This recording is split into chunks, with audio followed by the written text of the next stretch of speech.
yo. Ito'y para sa mga nauna, para sa mga nagtayo, para sa mga alumni. Kappa! Rho! Sigma! 1! 9! Hey! Hey! Habang may tibok ang puso, dugong Kappa Rho Sigma pa rin.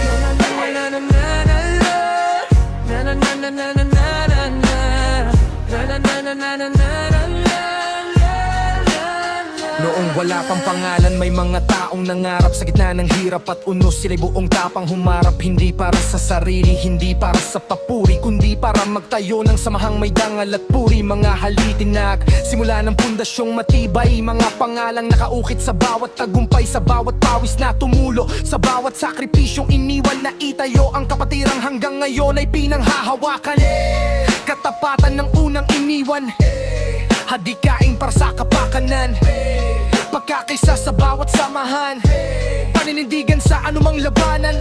Halay ng puso para sa kapatiran, yan ang Kappa sa aming isipan. Hindi basta letra kundi buhay na aral, na pinamana ng mga haligi ng samahan. Sa Kappa Sigma, Sigma. Saludo sa mga nauna, Kappa Sigma, Sigma. Saludo sa mga nagdayo,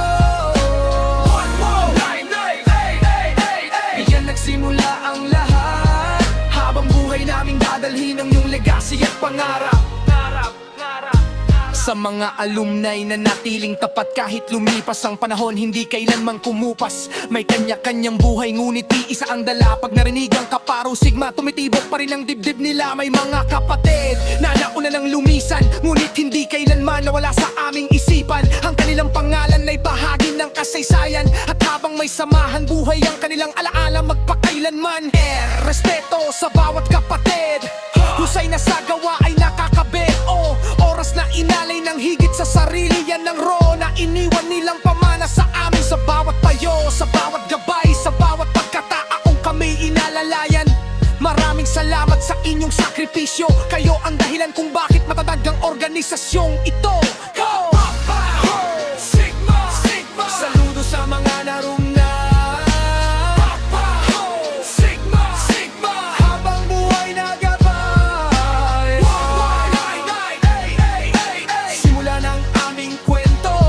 Habang may bagong henerasyon, patuloy namin kayong pararangalan. Hindi nasusukat ang kapatiran sa haba ng panahon, kundi sa lalim ng pagkakaisang itinanim noon. 38 taon man ang lumipas, nananatiling buhay ang apoy na inyong ipinasa. Serbisyo para sa sambayanan, integridad sa bawat takbang, giting sa oras ng pagsubok, malasakit na hindi nauubos.